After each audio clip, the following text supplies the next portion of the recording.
The most insane liars on paternity court.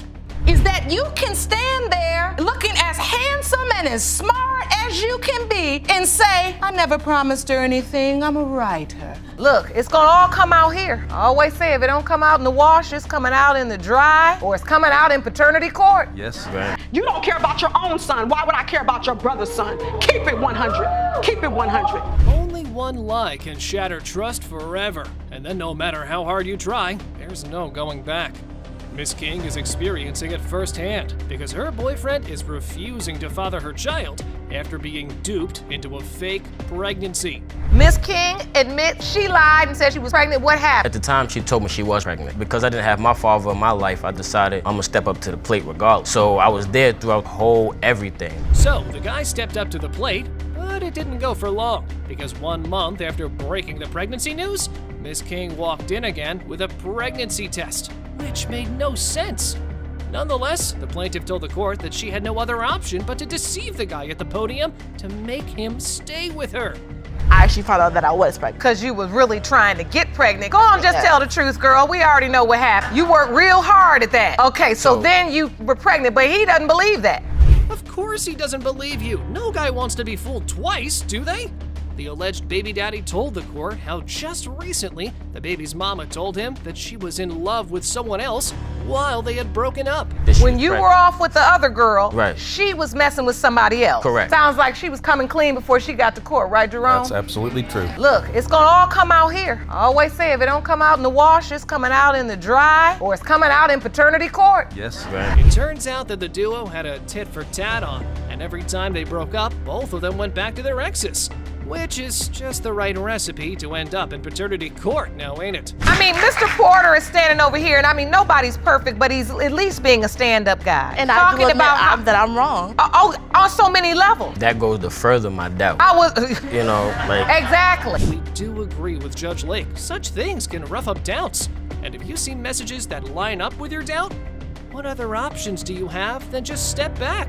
Cool. Is George signing the birth certificate? Miss King responds, no, he doesn't want to be responsible. Other man says, I will sign the birth certificate. Miss King says, okay, great. It was just a joke. Even if it was just a joke, guess what? It wasn't funny at all. And it most recently acted as the catalyst to your kid having no father at all. What's wrong with people today? It's not the father you choose because it's the person you want to be the father. It's the father that truly is his biological father. People can step in and play the role of dad, but I know what you're saying. You say you want your son to have his biological father, but what you're testifying to is you basically have just decided it's Mr. Porter. And that's not how it works. George is the father. There was so much on the poor defendant's mind with his infertility, plaintiff lying, and another man claiming the kid. There was no way out of this mess other than the DNA result. The case of King versus Porter. When it comes to 3-year-old Kylan Porter, it has been determined by this court. Mr. Porter, you are the father. In this episode, Mr. Muhammad has come to the court as he does not want another man to raise his child, while the baby mama is testifying that she is sure of him not being the father, as she cheated on him. And you say it's not his baby, Mr. Wall. Yes, I say that because during my conception day, I was having more sexual intercourse with the other guy than Mr. Muhammad. Anwar was already having an affair with another woman before he had moved in with me. During that time, while he was having his affair, I was having my affair also. After this revelation, Miss Walton told the court that Mr. Muhammad was no angel either, as he also had been riding the same train. But the plaintiffs claimed that these accusations were being made because baby mama wanted him out of the picture. I wasn't having no affair. We were together. She told me that this gentleman was her cousin. I didn't think nothing of it. Her cousin. That's not true, Your Honor. That's the other man that she wanted to be with. So how did you manage to sneak around with the other guy behind Mr. Muhammad's back? I told him I was at work. All right. She ain't at work. The couple was giving out quite juicy details on the show, as Miss Walton had both men wrapped around her finger well. But Judge Lake was beyond this stuff and was more focused on the issue of conception. The moment I thought that I was pregnant, I text the guy and I tell him I missed my period. Mr. Muhammad, during that time, who was living with me, got my phone, looked at the text message, and confronted me. Ain't wrong. What happened was I came home, she sleep, I looked at her phone, I started seeing a full-fledged text message about having sex, all that stuff. Y'all having a full relationship behind my back. The judge even asked Mr. Muhammad about how he found out about Miss Walton's infidelity, and he told the court that the woman had started getting distant, and when he checked her phone, there wasn't much left to ask. So she started to act funny. That drove red flags to me. I grabbed the phone, I started looking at the text message, I see the conversation between her and the gentleman. The text message, which I texted the guy and told him. He confronted me and asked me, why are you texting this guy? And I told him, I said, well, it's a possibility I could be pregnant. Still, after that revelation, Mr. Muhammad was sure that he was the father, and he even remembered the date of conception. The poor guy pleaded to the court that the baby girl was the spitting image of him. But looks do tend to deceive, and there was Miss Walton's test, which raised all sorts of doubt. You were having sex around the window of conception with both men? Yes. Did you tell the other man, I'm pregnant and this could be your baby? Yes, I told him. He wanted a fraternity test once the baby was born. If you look at them two girls right there, that's alike. That's my first daughter right there. She four. They are adorable. Oh, adorable. Those are my babies. Those are my babies right there. Look at me and look at them. Those are my babies right there. Yeah, they may be your babies, but I'm taking care of them. Oh, I take care of them too. However, the defendant claimed that the guy at the podium was just all show and no go, and that she'd been taking care of her child alone. But Mr. Muhammad negated her testimony. Still, the fishy part was Miss Walton only considering one option. Even Judge Lauren believed that it doesn't add up why Miss Walton was acting that way. Until she let the cat out of the bag. Honestly, I believe it in my heart that he is the biological father of the man. She gave and plus, Brooklyn... the other man, he will be more financially helpful. He'll be more of a father to her. Oh, you've decided that this other man is going to take care of Brooklyn better than Mr. Muhammad. Yes. Never that. Never. That ain't gonna work. So do you want to be with this other man too? Yes, Your Honor. Now it makes sense. Now. So, it's an episode where Mommy tried to pick the guy with more money. She would just keep her real baby daddy away for a comfortable lifestyle.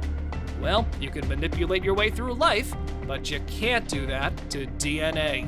When it comes to 2-year-old Brooklyn Muhammad, it has been determined by this court. Mr. Muhammad, you are the father. Yes. I told you. I know what I'm talking about. Separated but still stirring the drama, Ms. Nazarene sues Mr. Rami for absenteeism and deadbeat daddy status. But the plot thickens as the defendant has his issues to address. Will this family feud ever end? You are here today to sue your ex-boyfriend, Mr. Rami, for being an absentee father. You say he has caused you and your 2 children much pain and suffering by never stepping up as their father. Mr. Rami, you claim Ms. Nazarene has done immeasurable damage to your life and career by her very difficult personality. The trial commenced with a relationship recap of how and when their relationship began to suffer and sour. And we got to listen to how things started to go out of the way due to irresponsible actions. Our relationship began to sour when I became pregnant. She's not the most easy person to deal with. There are definitely signs that were... What do you mean specifically? Complete irrationality. The decision to be overtly angry, volatile, and violent. The plaintiff has another argument to present against the defendant, and it kind of seems like he was a bonehead to Miss Nazarene while they were together, and even after being separated. Well, she proved her point like this. He and I have had one incident where he stole $500 from me and had me and my baby in a car that had a steering column that failed. He was my best friend. We tried to reconcile. He never. This man has spent 17 and ignoring his children while trying to pursue a rap career. Okay, that's the bottom line. However, the fact that the baby daddy was irresponsible toward his children was the bone of contention. But Miss Nazarene was not innocent either, as her arrogant behavior led them apart like this. This is what he said when the judge asked him about putting effort into raising kids. Have you provided steady support? But when I've had a job, I have sent help. Every once in a while, he sent $100. Yes, oh, absolutely. Over the past 16 years, he paid child support when he was with his ex-second wife. Oh, how about the emotional support? What about that? If she would have taken my children to Georgia from Los Angeles where we had them, I would have been there. Looks like the plaintiff herself is playing the role of lawyer and judge, too. I mean, who on earth acts like this at a young child's funeral? I guess she needs to stop talking and listening more. My brother's oldest child and only son just died. He just turned 21, died on his... You don't care about your own son. Why would I care about your brother's son? Keep it 100. Keep it 100. So she was being cruel and selfish in text messages as well. Now I guess we need to figure out how someone can be an ignorant mouth breather in a situation like this. This time, she sends a list of text messages saying, "We are sure happy to know your sorry, trifling family cares more about the dead than the living. And I will never forgive you, monster. You will get exactly what you evil people deserve." Baby mama's response is quite shocking. She doesn't feel bad or regret her words, even for the sake of humanity. What kind of human does this to anyone? Well, Judge Lake articulated some schooling words like this. Take this from me, because I mean it earnestly. If you want this man to be involved in his kid's life, you've got to sometime present yourself as a person that somebody would want to be around. This is how the continuous stream of scrap is going on between Judge Lauren and the plaintiff, due to her unnecessary comparison and wrath over the other party.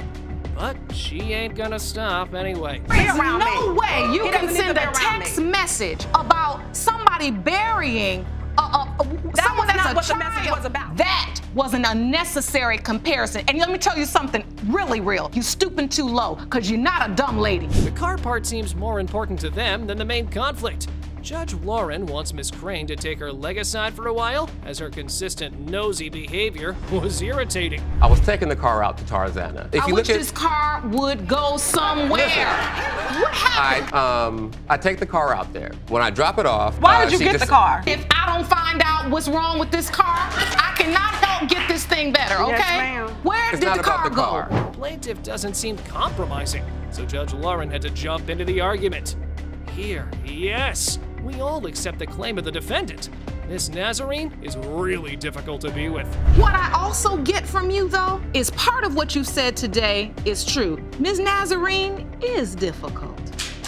And I have every right to But be. wait, I'm gonna dance did 7 months in I the ask womb. you to let me finish? Yes, ma'am. Thank you. Well, both parties needed to hear these words for their betterment from someone, and Judge Lauren honored herself and spoke about schooling and supporting things for both. Hopefully this will make sense to them now. I don't want to see the day that the father of my child tries to come up short for my baby. So her frustration and her hurt is that you can stand there looking as handsome and as smart as you can be and say, "I never promised her anything, I'm a writer." The plaintiff's annoying arguments don't seem to end. It's like things are swirling in a circle. She needs to have a reminder about her main concern, but it seems like their own problems are bigger than the one they came into the court for. I do see two people who I know are intelligent enough to understand this. You have got to love the children more than you hate each other. I don't even really dislike the fact. You got an answer to everything I say, and yet your situation ain't figured out. It was quite evident that by now, Judge Lake was annoyed by the persistent arguing. But did it stop the plaintiff from going on? No, not at all. The woman kept on coming like a kraken on the loose.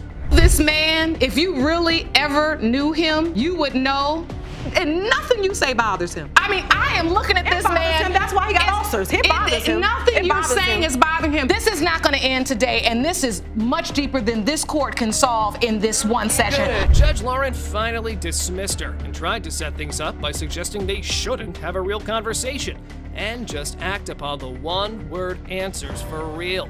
Otherwise, they may end up on another issue. You make that effort to see them tomorrow. Yes. Just say, "Hey, what time?" That's it. Don't start an argument. And then if you could just give him a time there. Can you do that? Yes. Can you do that? Yeah. Insecurity can be a real marriage killer, as it puts the closure of everyone involved at risk. So when Miss Merrifield accused her husband of not being the father of her 20-month-old son, it led to a court case where DNA testing was conducted to prove paternity. The outcome had the potential to further damage their relationship. Mrs. Moon Merrifield, you say your family is in jeopardy of being torn apart. Yes, Your Honor. You've dragged your husband, Mr. Merrifield, to paternity court to prove that he fathered your 20-month-old son, Kane. Yes. Mr. Merrifield, you believe your wife cheated on you and has been lying about Kane's paternity, and now you say a divorce is next. Yes, Your Honor. The defendant argued that there was a lot at stake in this case, as not only his dynamic with his better half was getting bitter, but if the DNA result would not be in his favor, the outcome would have adverse effects on his family. My family is on the line. I have divorce papers here. I need to find out the answer if this is my child or not. He always results to that. Anytime we have a fight or an argument or whatever, it's always divorce. It's never work it out, let's talk, whatever. He always throws up divorce in my face like I'm supposed to just melt to my feet. You know, like people have been through worse than what we've been through. However, baby daddy tried to explain his side about how things got a lot more toxic in their marriage. He alleged that he caught Miss Merrifield with some other dude. And yeah, you can imagine how unbearable it was for the husband. First place, man, I caught her texting some dude that supposedly was supposed to be her ex-boyfriend that was right before my two sons was born. Yeah, whatever. he did. I've seen some Facebook messages from these guys, this person before. Well, it was somebody else. Nevertheless, baby mama opposed his statements. She told the court that the potential father was just bluffing, and his testimony was nothing but a figment of his imagination. If you ask me, these blunt accusations are a little hard to believe. He lets his imagination, his mind go off, oh, well, if you said this, it's probably this and this. And if you did this, then if you said this, then you're probably thinking this. And I know, guys, but it's okay for him. You admit you were texting someone else, another man. I did, yes. Your Honor? He's friends with every Facebook woman that he's ever slept with. They comment on stuff, but if it's me, To support his arguments, Merrifield brought some serious evidence to the courtroom, which was really in his favor, as it shows the false accusations of his wife, and now she has to explain them to the courtroom. Evidence of the text messages and stuff too. This is just one text. I admit it. I admit it to the text message. From one person. It doesn't matter. Okay, but if you read between the lines, y'all talking about taking going on a date. Up next, Judge Lauren asked them about how the relationship started, and it was revealed that they were childhood heartthrobs. But as time passed, they lost their cozy, heartfelt love, and their relationship got rocky. In junior high, I was in 13, high school. I was 13, she was 14. I used to walk to school, pick up those little things that you blow, and you used to close your eyes and make a wish. Yes. I used to walk to school in 7th grade, and I used to see those and pick them up and wish like, oh, I love this girl, I wish I had family and kids by this girl. You know what they say, be careful what you wish for. You know, and I used to wish for that all the time. Kinda feels like he's the patriarchal man, as he has a double standard. He made his girl change her number, but won't do something like that when it comes to himself. But at this time, it should go both ways now, shouldn't it? Still has his number. He made me change my number, but he won't change his number. And he tells me just because they crossed the line one time, they can still be good friends. No, the reason why because it's me, oh no, I automatically want to have sex with this person. She does and so it. you two are in a marriage, but this, functioning like this. You just dating. Yeah. Because their testimony was not helping Judge Lauren in inferring the real issue of their relationship, she hopped into questioning the doubt part. But their arguments won't stop, and nothing will help their testimony. Can you please explain to me the doubt you have concerning Kane's paternity? Okay, the doubt that I have, the reason why I have doubt is I found her texting 3 different dudes. 3 of them she already slept with and she loves. There's her love, one of them is the love of her life. You know what I'm saying, who she's in love with. She's texting these guys that they love each other. She's supposed to change her number, she changed her number, then she starts emailing, I love you to him. And then okay, so we can say that his negligence and irresponsibility were the hurdle in their on and off again relationship. But up next, what his wife admitted is also beyond the limit. Why would she do that while already experiencing wishy-washy with her spouse? Is that why you do enjoy texting or talking to other men? He criticizes everything I do. Oh, I would have had this whole thing done within an hour. You're supposed to do it this way. I don't live with my father, never have. I'm a grown woman. And thank you for the correction, but I get the point. To clear up the mess, Judge Lake ordered the witness to step to the podium and explain what she knows about. But I guess she only knows how to start a war of words. I have been with this little boy, this young man, since he was 14 years old. He still doesn't know how much I love him. He still thinks I try to come between them. I want my daughter to have her husband and her whole family together because she wasn't raised with her father. But he's too stupid to know that. He thinks I'm against him. I'm for him. Always for him. Baby mama apparently revealed that Mr. Merrifield doubts the child just because he's light-skinned and has colored eyes, which he lied to get out of. But it didn't work, as it was so witless and unreasonable to deny paternity over the looks of the baby. And for 9 years, I could not get pregnant. And all of a sudden, when we got back together, I got pregnant. So he said, yeah, he had a little bit of doubt. But when that son came out, because he was light-skinned and he had colored eyes, automatically, that was his son. His first two children. But I could have been messing with somebody light-skinned with colored eyes. Like, how are you going to deny this one, but not deny that one? Looks like her. She brought evidence of research to support her argument, but the defendant didn't seem to move from his point and showed disagreement with her points, which led to squabbling again. And I have the evidence over here that I did the research that over green and brown eyes, the brown eyes are the dominant trait anyway. They're always saying, no, you guys are always saying that he don't got the eyes. He's mad at me, that he don't look like me anyway. To hurt he you. looks nothing like me. His words got on Grandma's nerves, and she asserted some new accusations of him being the father of another child. Even Judge Lauren had to stop and make them realize that they are in a courtroom. The stuff, another child that I got to tarnish her. And she was still gonna be with him. I haven't. So he's cheated on her a lot. If you wanted me, he's cheated on her a lot. Me way more than I he's cheated on her a lot. All right. Bottom line is, and it's not about that. It's about since we've been married. What's going on about everything? Mr. Merrifield. Nothing helped at all. They were still there from where they started. So the only thing that can help them are results. Time to get those results to save the baby from this paternity conflict. 20-month-old Kane Merrifield. It has been determined by this court. Mr. Merrifield, you are Kane's father.